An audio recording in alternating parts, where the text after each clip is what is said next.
Welcome to our video on project management workbook templates. In our program, we use the workbook and the templates with that workbook to help us understand the concepts, to plan, and understand the principles of project management. So let's take a look and see what we can learn from this tool. The project workbook is basically a collection of tools and techniques, or like checklists for a pilot, to help you make sure that you're getting all the areas covered in your project plan. A great deal of work happens as you prepare for the project to launch, the actual monitoring of the project or flight, and then basically completing the project.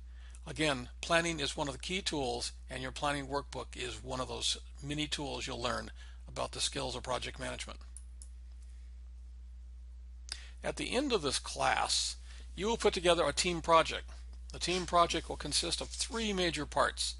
Basically, your workbook and basic Microsoft project, or MSP as we abbreviate it, a tool called a racing model, which there's a separate training video on, which is basically helping the team understand the roles and responsibilities of that team, and finally a 20-minute presentation as you present your project and as if you were asking for support of a sponsor. Again, the sponsor is the person who's going to pay you to do the project and is going to approve your project and make sure it's complete. So again, this is part of a triad as we work together at this class to produce our basic workbook, our racing model, and our presentation. Let's take a graphical look at the workbook. There are many tabs, and the tabs help us understand or segregate the work. So we have the charter, risk, PERT, WBS, communications, decisions, all the things you see on the slide. We'll walk through those week by week as we build the whole plan. Again, the point is to understand these areas or the concepts of project management so you can put the best plan together. Another way to show this is we're going to start with basically the charter and a statement of work. We're going to develop the planning tools for that project. We're going to then do the tracking tools for that project, and then we're going to teach you to convert this project into Microsoft Project so you can use that as a more of an automated way to do this. Again, it all starts with the charter and your team selection. So focus on working hard to gather the information, learn the tools, and understand how you can become a better project manager and a better MBA, and soon to be a very valuable employee to a company. Some of the key points: save your work. Excel sometimes acts very strange, so make sure you save a work in a master copy and you have that copy available. Learn to use revision tracking. Keep track of your work. So basically you can either start with a number of tools with revision numbers like 1, 2, 3, and maybe go minor changes of 1.1, 2.2, and we'll talk more about that in class. But those are the kind of tools where you want to help understand where you're at. Again, revision tracking is a very, very key part of this process. You'll also need a basic understanding of Microsoft Office tools, Excel, Office, and PowerPoint. For your team project, you'll need, we really suggest you have an owner for the team workbook. One person that is responsible, not tries, that is responsible for maintaining that tool for your class project, and the one that you can all count on. Also, use this as a learning experience. This is a class where we're trying to teach you concepts. The concepts are best learned when you take an active part in the learning process, get involved, and make a difference for your team. In our class, we give you a very large workbook with many different tabs. And in the info tab, as I show at the bottom down here, you can give a definition of what those activities are. The more complex your project, the greater you'll need, the more detail you'll need. You will not use all of these in these projects. You will use the ones we've selected to help you understand the basic concepts.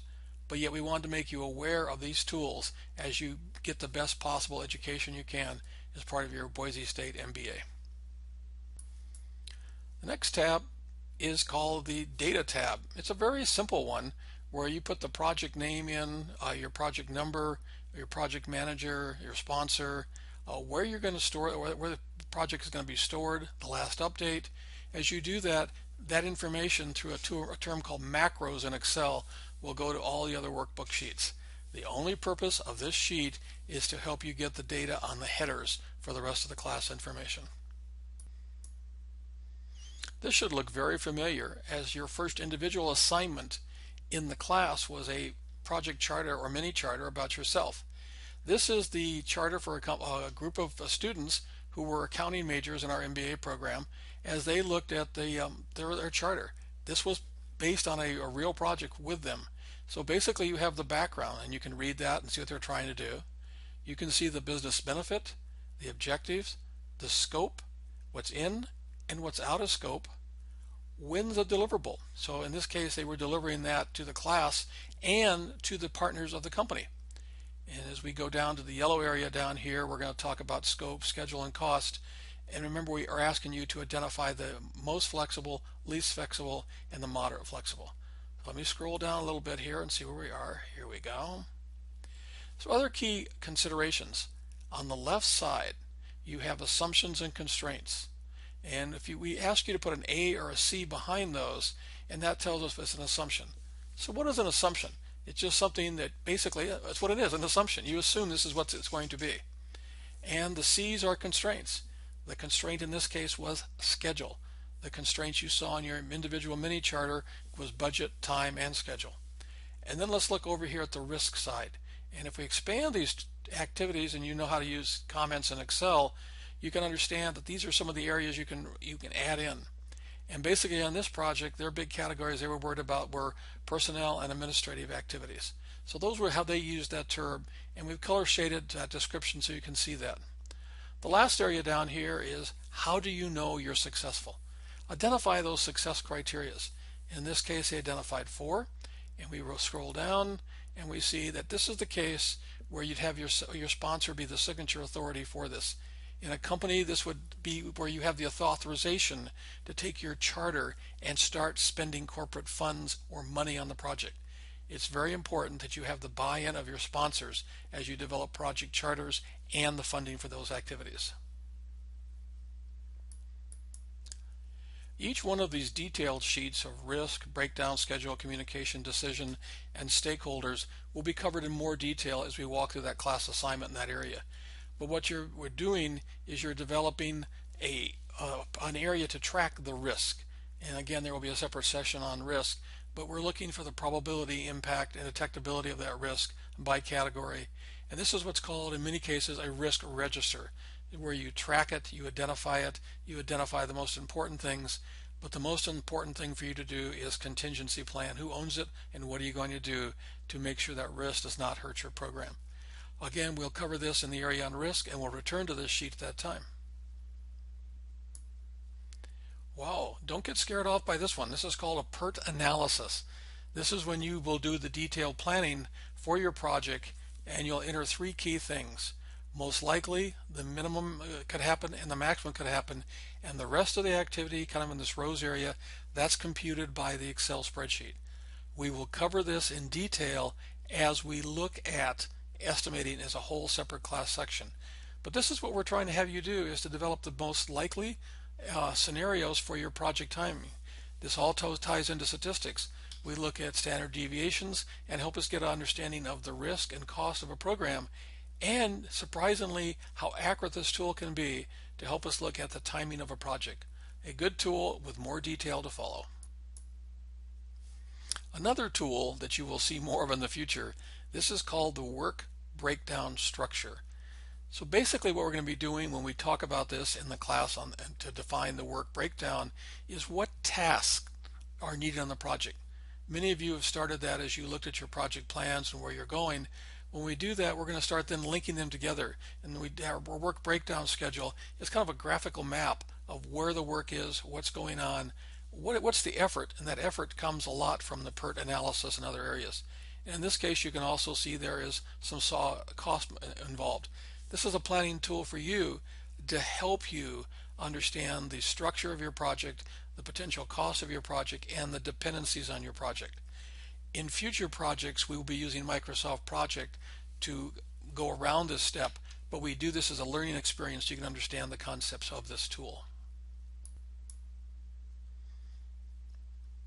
Boy, communications. 90% of a project manager or MBA's job is in communications.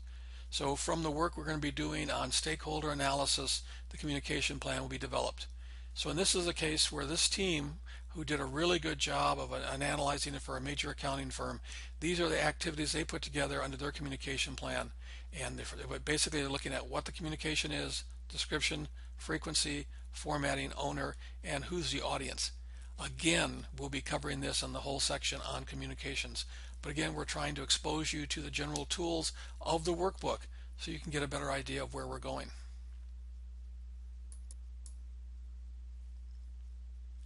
The decision log. Any of you ever have a blog or a notebook or a journal? This is what the project managers use for that same approach. A decision log is just the activity of the team, and they can record it in one place.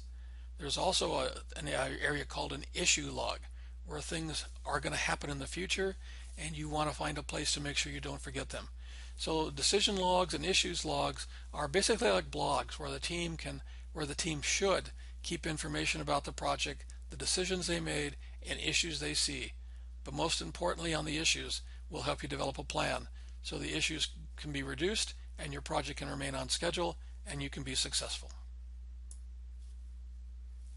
Stakeholder analysis, something we do early in the project, and in this demonstration was put toward the end, but you can do them at any time. We really recommend that stakeholder analysis be done up front and help you understand where you get input for your project. What they would tell you what the requirements are. They'll tell you the risk. Those are the kind of things you use a stakeholder for. People say, would you really keep track of your stakeholders? Yes, you should do that because you want to understand who those stakeholders are in your project.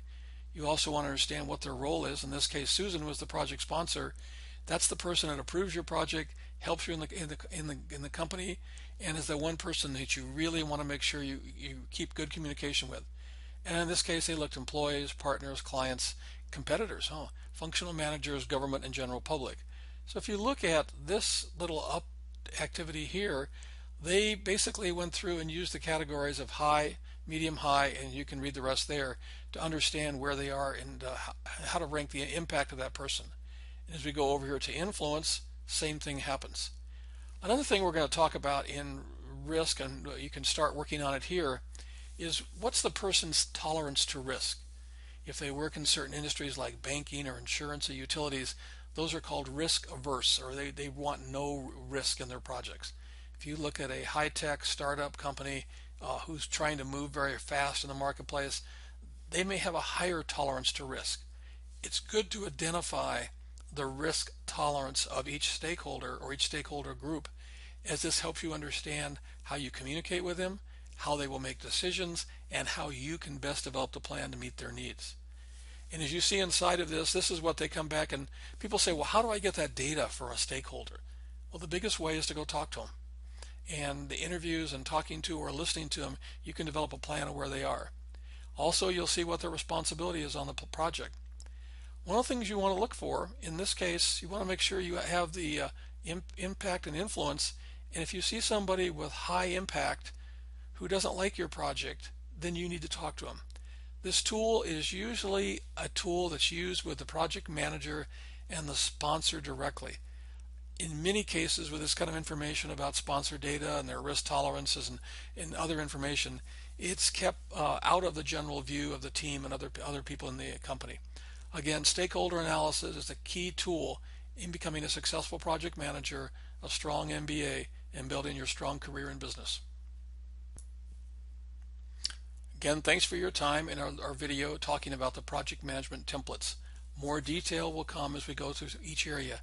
This video was designed to give you an overview and an understanding of the basic tools we use in using templates to support the principles and objectives of project management to help you grow as the skills and management, grow your MBA, and become a successful alumni of Boise State University.